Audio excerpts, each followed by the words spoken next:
ਵਿਹਾੜੀ ਵਿੱਚ ਬੁਰੇਵਾਲਾ ਰੋਡ ਉੱਤੇ ਖੌਫਨਾਕ ਟ੍ਰੈਫਿਕ ਹਾਦਸਾ ਕੀਮਤੀ ਜਾਨਾਂ ਲੈ ਗਿਆ। ਤੇਜ਼ ਰਫ਼ਤਾਰ ਵੈਨ ਤੇ ਮੋਟਰਸਾਈਕਲ ਵਿੱਚ ਤਸਾਦਮ ਦੇ ਨਤੀਜੇ ਵਿੱਚ ਮੋਟਰਸਾਈਕਲ ਸਵਾਰ 3 ਅਫਰਾਦ ਜਾਂ ਬਾਕ ਹੋ ਗਏ। हादसे विच वैन विच सवार खातीन समेत 5 अफराद शदीद जख्मी हो गए।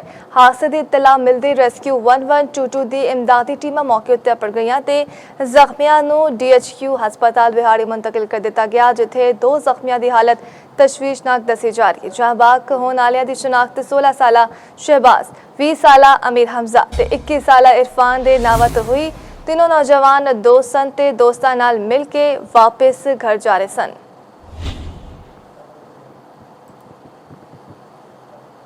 ਵਿਹਾੜੀ ਵਿੱਚ ਬੁਰੇਵਾਲਾ ਰੋਡ ਉੱਤੇ ਖੌਫਨਾਕ ਟ੍ਰੈਫਿਕ ਹਾਦਸਾ ਕੀਮਤੀ ਜਾਨਾਂ ਲੈ ਗਿਆ। ਵਿਹਾੜੀ ਵਿੱਚ ਬੁਰੇਵਾਲਾ ਵਿੱਚ ਰੋਡ ਉੱਤੇ ਖੌਫਨਾਕ ਟ੍ਰੈਫਿਕ ਹਾਦਸਾ ਕੀਮਤੀ ਜਾਨਾਂ ਲੈ ਗਿਆ। ਹਾਦਸੇ ਵਿੱਚ 3 ਅਫਰਾਦ ਜਾਂ ਬਾਕ, जिन्हों DHQ हस्पताल मुंतकिल किया गया। जां बाक होने वाले दी शनाख्त 16 साला शहबाज, 20 साला अब्दुल रहमान दे नां तो हुई। विहाड़ी विच बूरेवाला रोड उत्ते खौफनाक ट्रैफिक हादसा कीमती जाना ले गया। विहाड़ी विच बूरेवाला उत्ते खौफनाक ट्रैफिक हादसा कीमती जाना ले गया।